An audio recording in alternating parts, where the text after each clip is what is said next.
एक अजीब चीज नजर आती है। आप उसे नॉर्मल समझकर फ्लश कर देते हैं और वही 10 सेकंड आपकी जिंदगी का सबसे इम्पोर्टेंट वार्निंग साइन मिस कर देते हैं। सोचिए जरा, कोलोन कैंसर छीता नहीं, ये छुप रहता है, छुपके से ग्रो करता है और जब तक पता चलता है अक्सर टाइम निकल चुका होता है। लेकिन रुक जाइए, घबराइए मत, ये वीडियो आपको दारने के लिए नहीं, आपको बचाने के लिए है। आज मैं आपको 10 वार्निंग साइंस बताऊंगा जो पाकिस्तानी लोग अक्सर पाइल्स, गैस या बस गर्मी है समझकर इग्नोर कर देते हैं। और वीडियो के एंड तक जरूर रुकिए क्योंकि आखिर में एक सिंपल 3 सेकंड बाथरूम चेक है जो शायद आपकी जान बचा दे। चलिए शुरू करते हैं। अस्सलाम वालेकुम दोस्तों, एक सवाल, क्या आप भी ये चीजें कहते हैं? यार बस गैस है, ब्लड आया था, पाइल्स होंगी, कब्ज तो नॉर्मल सी बात है, वेट कम हो रहा है, अच्छा ही है। रुक जाइए 1 सेकंड के लिए, बॉडी हर प्रॉब्लम पर अलार्म नहीं बजती,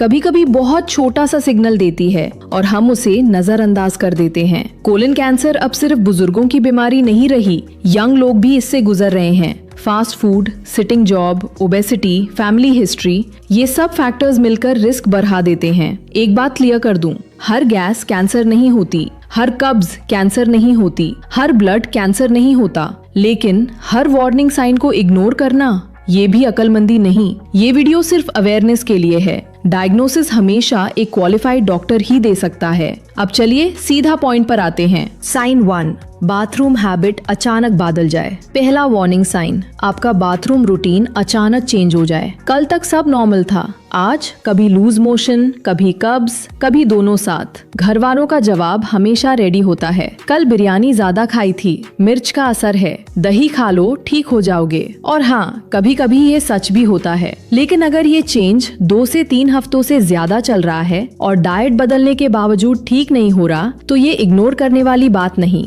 सोचो जरा, अगर किसी पाइप के अंदर रुकावट आ जाए तो पानी का फ्लो बदल जाता है ना? बिल्कुल वैसे ही अगर आंत के अंदर कोई ग्रोथ हो तो स्टूल का पैटर्न भी बदल सकता है। पैनिक मत कीजिए, बस चेक जरूर करवाइए। लेकिन असली बात अभी बाकी है। अगला साइन इतना नॉर्मल लगता है कि लोग इस पर खुश हो जाते हैं, लेकिन ये खुशी कभी कभी खतरनाक निकलती है। साइन 2, बिना वजह वेट लॉस। डाइट नहीं कर रहे, जिम नहीं जा रहे, वॉक भी नहीं कर रहे, फिर भी वेट गिरता जा रहा है। लोग कहते हैं वाह स्मार्ट हो गए हो, नजर न लग जाए। लेकिन रुक जाइए, अगर एपेटाइट कम हो रही है, कपड़े लूज हो रहे हैं, वीकनेस बढ़ रही है, तो ये खुशी की नहीं तशवीश की बात है। कैंसर सेल्स बॉडी की एनर्जी चुरा सकते हैं। इन्फ्लेमेशन बॉडी को अंदर से कमजोर कर सकती है। याद रखिए, इंटेंशनल वेट लॉस अच्छी बात है, लेकिन अनइंटेंशनल वेट लॉस एक वार्निंग है। 1 से 2 महीने में बिना वजह नोटिसेबल वेट लॉस हो तो डॉक्टर से मिलना जरूरी है। अब सवाल ये है, अगर वेट भी गिर रहा हो और बाथरूम हैबिट भी बदल रही हो तो क्या ये सिर्फ कोइंसिडेंस है? शायद, लेकिन चेक जरूर करवाइए। जो आगे आने वाला है वो आपको और ज्यादा अलर्ट कर देगा। साइन 3, स्टूल में ब्लड। ये सबसे मशहूर वार्निंग साइन है और यहीं से सबसे खतरनाक हैबिट शुरू होती है। ये तो पाइल्स हैं, गर्मी की वजह से है, क्रीम लगा लो ठीक हो जाएगा। सुने, पाइल्स से ब्लड आना कॉमन है, लेकिन हर ब्लड पाइल्स नहीं होता और यही सबसे बड़ी गलती है। लोग खुद ही डायग्नोसिस कर लेते हैं, फार्मेसी से क्रीम ले लेते हैं, असल वजह कभी चेक ही नहीं होती।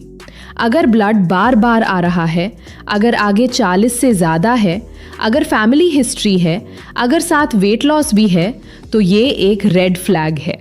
ब्लड को कभी नॉर्मल मत समझिए, चाहे क्वांटिटी कितनी भी छोटी हो। डॉक्टर को दिखाना रिग्रेट करने से हमेशा बेहतर है। लेकिन ट्विस्ट ये है, ब्लड हमेशा रेड नहीं होता, कभी कभी ये काले रंग में छुपा होता है और लोग समझते हैं बस खाने का रंग था। साइन 4, स्टूल का काला हो जाना। अगर स्टूल बहुत डार्क, ब्लैक या तर जैसा हो जाए तो इसे लाइटली ना लें। हाँ, कुछ मेडिसिन या आयरन टैबलेट्स भी स्टूल का रंग बदल सकती है, लेकिन अगर आपने कोई ऐसी मेडिसिन नहीं ली और साथ वीकनेस, चक्कर या फैटीग भी हो तो ये इंटरनल ब्लीडिंग का सिग्नल हो सकता है। अगर ब्लीडिंग स्लो हो तो ब्लड फ्रेश रेड नजर नहीं आता, वो ब्लैक बन जाता है। सिंपल रूल, एक दफा कलर चेंज हो ऑब्जर्व करें, बार बार हो तो डॉक्टर, और अगर साथ सीवियर वीकनेस या चक्कर भी हो तो बिल्कुल डिले ना करें। लेकिन एक साइन ऐसा भी है जो बाथरूम में नजर नहीं आता, ये बॉडी के अंदर चुपके से होता है। Sign 5, iron deficiency, anaemia. ये साइन लोग अक्सर मिस कर देते हैं। थकन रहती है, सीधियाँ चाटते ही सांस फूल जाती है, चेहरा पीला लगता है, दिल तेज धड़कता है, घर में जवाब मिलता है, खून की कमी है, एप्पल खा लो, पोमेग्रेनेट जूस पी लो। लेकिन असली सवाल ये है, खून की कमी हो क्यों रही है? अगर बॉडी के अंदर कहीं छुपी हुई स्लो ब्लीडिंग हो रही हो तो स्टूल बिल्कुल नॉर्मल दिख सकता है, ब्लड नजर नहीं आएगा, लेकिन आयरन लेवल चुपके से गिरता रहेगा। सिर्फ टैबलेट्स खा लेना सॉल्यूशन नहीं, वजह ढूंढना जरूरी है। अगर हीमोग्लोबिन लो है और रीजन समझ नहीं आ रहा तो गैस्ट्रोएंटेरोलॉजिस्ट से बात जरूर करें। अब अगला साइन, नाम में मुश्किल है लेकिन फीलिंग शायद आपने भी कभी महसूस की हो। साइन 6, बाथरूम के बाद भी अधूरा फील होना। बाथरूम से वापस आ गए लेकिन फिर भी लगता है अभी कंप्लीट नहीं हुआ, पेट क्लियर नहीं हुआ, प्रेशर अभी भी है। इसका मेडिकल नाम है टेनेस्मस। नाम भूल जाइए, फीलिंग याद रखिए। अगर ये बार बार हो रहा है, दिन में कई बार बाथरूम जाना पड़ रहा है, रेक्टम में प्रेशर फील हो रहा है, तो लोअर कोलन या रेक्टम में इरिटेशन या ग्रोथ हो सकती है। हर बार कैंसर नहीं होता, IBS, इन्फेक्शन, पाइल्स भी वजह हो सकते हैं। लेकिन अगर ये हफ्तों तक चले तो चेकअप जरूर करवाइए। सबसे बड़ी गलती ये है, लोग सालों तक सिर्फ इसबगोल और चुरान लेते रहते हैं और असल वजह कभी पता ही नहीं चलती। लेकिन जो अगला साइन है उसे तो पाकिस्तान में ऑलमोस्ट हर कोई नॉर्मल समझता है। साइन 7, गैस, ब्लोटिंग और क्रैम्प्स जो जाते ही नहीं।